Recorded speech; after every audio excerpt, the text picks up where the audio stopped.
Hello friends, ఈ వీడియోలో అల్లం పచ్చడి చేస్తున్నానండి. టిఫిన్లోకైనా, రైస్లోకైనా, చపాతీలోకైనా ఈ అల్లం పచ్చడి చాలా బాగుంటుంది. ఈ విధానంలో కనుక చేసుకున్నారంటే ఫ్రిడ్జ్ లేకుండానే వారం రోజులు మీరు తినేయవచ్చు. మరి నేను విజయాస్ కుకింగ్కు స్వాగతం. స్టవ్ వెలిగించి ప్యాన్ పెట్టుకొని దాంట్లో ఒక 2 స్పూన్ల వరకు ఆయిల్ని వేసుకున్నాను.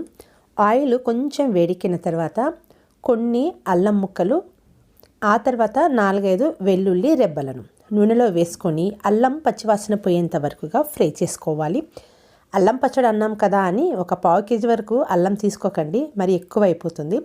నేనైతే ఒక 100 గ్రాముల మటుకే తీసుకున్నాను. ఇలా మంచి కలర్ వచ్చేంత వరకుగా ఫ్రై చేసుకుని పక్కన ఉంచుకున్నాను. ఒక పెద్ద స్పూన్తో అదే నూనెలో మినప్పప్పు, అదేవిధంగా శనగపప్పు, అదేవిధంగా ధనియాలు, ఈ 3 ఒక్కొక్క స్పూన్ తీసుకున్నాను. తర్వాత జీలకర్ర వచ్చేసి ఒక 1/2 స్పూన్ తీసుకున్నాను. తర్వాత మెంతులు ఒక 1/2 స్పూన్ తీసుకున్నాను. వీటిని ఈ యొక్క నూనెలో ఫ్రై చేసుకోవాలి. మంచి కలర్ వచ్చేంత వరకుగా ఫ్రై చేసుకొని కొన్ని ఎండుమిరపకాయలను వేసుకోవాలి. కారం మీ యొక్క రుచికి తగ్గట్టుగా వేసుకోండి. ఇలా ఫ్రై చేసి చల్లార్చి ఆ తర్వాత మిక్సీ జార్లోకి వేసుకోవాలి. ఇలా చల్లారిన తర్వాత మిక్సీ జార్లోకి వేసాను.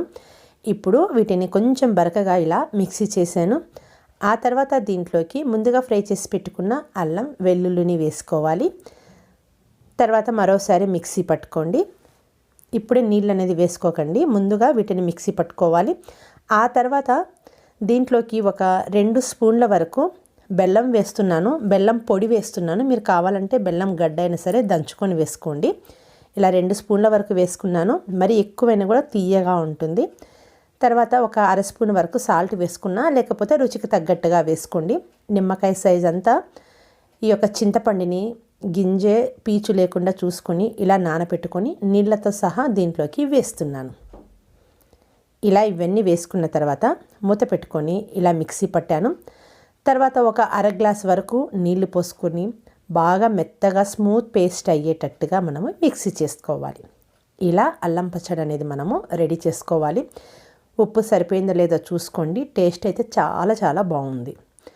ఇప్పుడు తాలింపు పెట్టుకుందాము.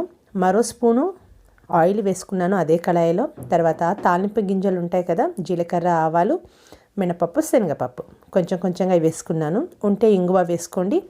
ఒక 3 ఎండుమిరపకాయలను ఇలా తుంపుకొని వేసుకున్నాను. తర్వాత కరివేపాకును కూడా కొంచెం తుంపుకొని వేసుకున్నాను.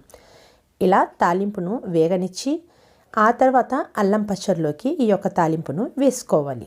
అంతేనండి, ఎంతో టేస్టీ అయిన అల్లం పచ్చడి రెడీ. రైస్లోకి చాలా బాగుంటుంది, రోటీలో బాగుంటుంది, టిఫిన్స్లోకి అయితే ఇంకా చెప్పనవసరం లేదు. పల్లీల పచ్చడితో పాటు ఇలా అల్లం పచ్చడి కూడా అయితే ఇంకా టేస్ట్ చాలా బాగుంటుందండి. ఇది మనకు ఫ్రిడ్జ్ లేకుండానే వారం రోజులు ఉండొచ్చు. ఇంకా నా వీడియోస్ చూడాలి అనుకుంటే ఛానల్ని సబ్స్క్రైబ్ చేసుకునండి. ఈ వీడియో నచ్చితే దయచేసి లైక్ చేసి షేర్ చేయండి. ఎలా ఉందో కామెంట్ చేయండి.